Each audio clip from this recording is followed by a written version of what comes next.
Good morning friends, it is Sunday. Petrol pump থেকে তেল ভরে এইমাত্র আমরা রওনা দিচ্ছি একটা স্পেশাল ডেস্টিনেশনের উদ্দেশ্যে। তোমরা দেখতেই পাচ্ছ রোদের তাপ কতটা। এখন 11:40। আমি আর আমার হাজব্যান্ড কল্যাণী হাই রোড দিয়ে চলেছি চাকদহের দিকে। কল্যাণী এক্সপ্রেসওয়ে খুব সুন্দর ডেভেলপমেন্ট হচ্ছে, চওড়া ফাঁকা স্মুথ রাস্তা। আমাদের 42 কিলোমিটার্সের রাস্তা প্রায় 40 মিনিটে আমরা পৌঁছে গেলাম চাকদহের ফেমাস একান্ত আপন রেস্টুরেন্ট। তোমরা হয়তো ভাবছো এই কাঠফাটা গরমে এত দূর। আমাদের মতো খাদ্যরসিক বাঙালি আর বিরিয়ানি প্রেমী কি জানে যে ভালো উচ্চমানের খাবার সন্ধানে আমাদের রসাস্বাদনে পিছপা হই না। চাকদহ স্টেশন থেকে প্রায় 1-2 মিনিটের কাছাকাছি এই রেস্টুরেন্টটি। এসো আমার সাথে এক নজর ঘুরে দেখো এবং শেষ পর্যন্ত ভিডিওটি দেখো, প্রচুর ইনফরমেশন পাবে। আশা করি ভালো লাগবে তোমাদের। সো গরমে এদিকে ফুটি, ওদিকে কেশর দিয়ে বিরিয়ানি, একান্ত আপন চাকদাতে। আমাদের নর্মাল মটনের টিফিন এটা নর্মাল। ওয়াও, মানে হাত দিলে তো একদম পুরো মিশে যাবে। আরে নরম তো, মটনটা অতিরিক্ত সফট হয়ে যায়। দেখা যায় মটনটা খায় না, চিকেনটা খায়, তাদের জন্য ধরুন আলাদা আলাদা করা হয়। স্টার্টারে নিয়েছিলাম ভেটকি ফ্রেশ ফ্রাই, এক কথায় লাজবাব। তোমাদের জন্য মেনু লিস্টটা দিয়ে দিলাম। এখানে অনেক রকম কম্বো অফার্স আছে। ভিডিওটি সম্পূর্ণ সহযোগিতা করেছে আমার হাজব্যান্ড। বন্ধু, ভিডিওটি ভালো লাগলে প্লিজ লাইক শেয়ার সাবস্ক্রাইব করে দিও এবং অনেক অনেক ভালো থেকো। এই আমাদের সেই বিখ্যাত মিস্টার সুব্রত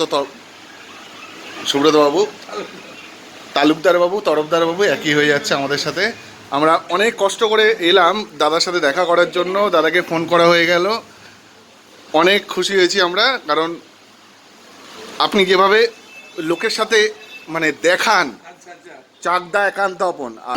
আমাদের তো স্পেশাল বলতে হান্ডি বিরিয়ানি, তারপরে কম্বোগুলো চলছে, যেগুলো 6টা করে আইটেম কম্বোতে, সেইগুলো। আপনার এখানে মটনের হাড়ি আলাদা, ছেলেটি আমাকে দেখালো, ওই যে দীপক বলে যে ছেলেটি, থাকবে না তো মটনের হাড়ি আলাদা, চিকেনের হাড়ি আলাদা। কেন বড় বড় পিস তো আমাদের চিকেন দিলে খিচুড়ি হয়ে আর যায়। এই মারাত্মক এই জন্য আপনি ফাঁকা পাচ্ছেন। আপনি ম্যারাত্মক হিটে এটা ফাঁকা বলছেন? এরা বসে রয়েছে কম্বো নেওয়ার জন্য চশমা পরে রেস্টুরেন্টের ভেতরে। দাদার খাওয়া হয়ে গেল, সরি আমি আপনাদের একটা ভিডিও নিচ্ছি। এই দাদারা খেয়ে নিলেন একদম ছুটে ছুটে। আর এই সেই ভদ্রলোক যে সবাইকে ফিশ ফ্রাই খাওয়াচ্ছে জোর করে, বলছে একদম জেনুইন, পারলে জ্যান্ত ভেটকি দিয়ে ফিশ ফ্রাই। কিভাবে আলাদা করে মাথায় এলো যে রান বিরিয়ানি? আমি এই সাপোজ ধরে বলছি, ধরুন 30 বছর আগে ফাস্টফুড জগতে ফাস্টফুড বলে কোনো কিছু ছিল না। ধরুন ব্যারাকপুরে বিরিয়ানি পাওয়া যেত, কাকিনাড়া 2 হোটেলে বিরিয়ানি পাওয়া যেত। হ্যাঁ, আদার্স আপনি বারাসাত থেকে কলকাতায় আমিনা ছিল, রয়্যাল ছিল, সাবির ছিল, পারফেক্ট। এছাড়া এর বাইরে কোনো বিরিয়ানি ছিল না কিছু। এখন কত ইন্ডিয়ান রেস্টুরেন্ট এগুলো ছিল না। প্ল্যানেটে যখন 84 সালে মেট্রো রেল চালু হয়, তখন ওখানে রোল এগ রোল চালু হয়েছিল ফার্স্ট হয়েছিল বলে 84 একটি করে।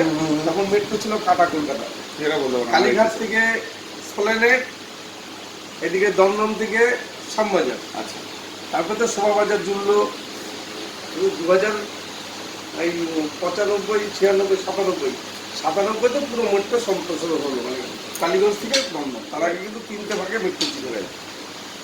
তখন ফাস্টফুড বলতে এইসব খাবার মানুষ সুবিধা জানতো না। আমরা যখন করেছি তখন আমাদের তো এরকম ব্যাপার ছিল না, বা এত বড়।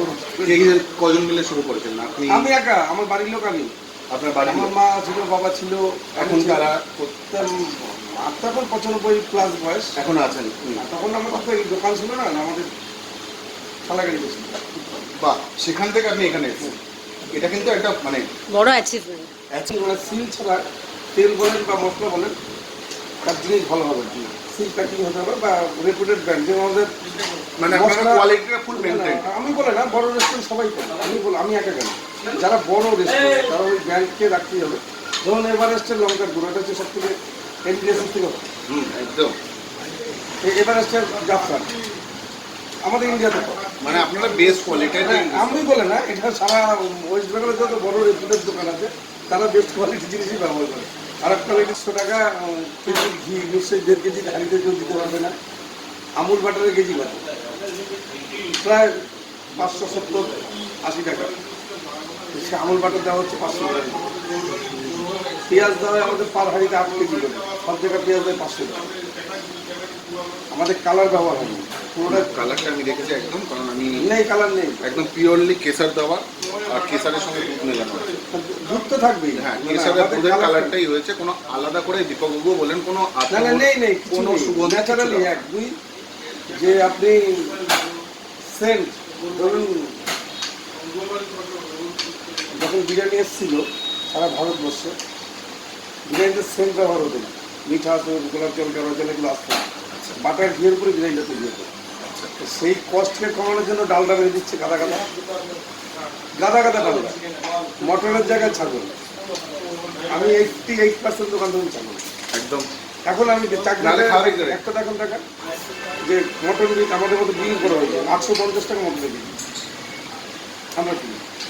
বড় দোকানদার সবই একই কিনতে হবে, মানে 800-850 হচ্ছে মটন, ভালো মটন কেউ পায় না। কাউকেই কম্পিউটার ধরছি না, কারণ হচ্ছে সবাই আমার থেকে বড় ব্যবসা করে। তারা আমরা এটা খুব এটা একদম জেনারেসিটি এবং উদার মানসিকতা। আমাকে বলে যে আপনারা তো বলছেন আমাকে হাজার হাজার ইউটিউবার বলতো এই দোকানের সঙ্গে এই আমার দাদা, আমার থেকে তারা অনেক বড় মাপের ব্যবসায়ী। আপনি যেটা বললেন আমার কোনো কম্পিউটারের নেই, আমার কোয়ালিটি, এটাই সব থেকে বড় কোয়ালিটি কি আপনি তো খেয়ে বিচার করবেন, পাবলিক রিভিউ দেবে।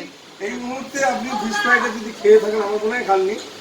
না, আপনার সাথে গল্প করছি, মনে হয় ওটা আমি চেঞ্জ করে দিচ্ছি, এটা ঠান্ডা হয়ে গেছে। আমি মনে করি ভারতবর্ষের প্রথম আমি যে এরকম কাঁচা ভেটকি মাছ কেটে রানিং বানিয়ে ফিশ ফ্রাইটা ভেজে টেবিলের সাথে। আচ্ছা, এটা পদ্মার ইলিশ। পদ্মার ইলিশ চিনবেন কি করে বলেন?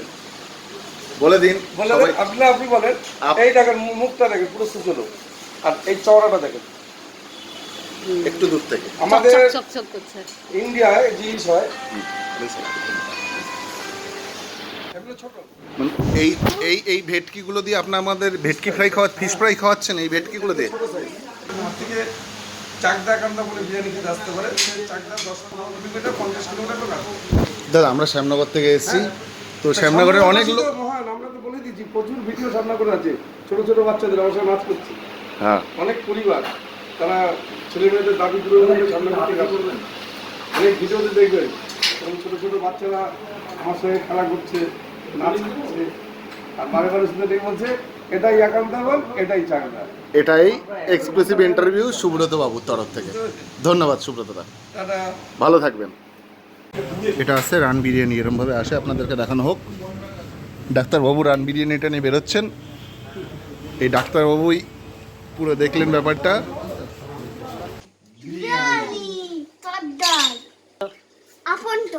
একান্ত আপন। এবার বিরিয়ানির হাঁড়ি খোলার পালা। কি সুন্দর লাচ্ছা পরাঠা দিয়ে হাঁড়িটার ওপর র্যাপ করেছে এবং সেটা খেতেও সুস্বাদু। হাঁড়িতে যে পরিমাণে বিরিয়ানি ছিল সেটা দুপুরে 5 জন আর রাতে 6 জন মিলে খেয়েছি। দোকানে বসে খেলে তুমি রাইস যত চাইবে সেই পরিমাণে তোমাকে রাইস ওরা দেবে। এত তুলতুলে হয়েছে যে হাঁড়ি থেকে বের করতে গিয়ে হাড় থেকে খুলে মাংসটা বেরিয়ে গেছে। ভিডিওটি ভালো লাগলে like, subscribe and bell button click করে দিবেন।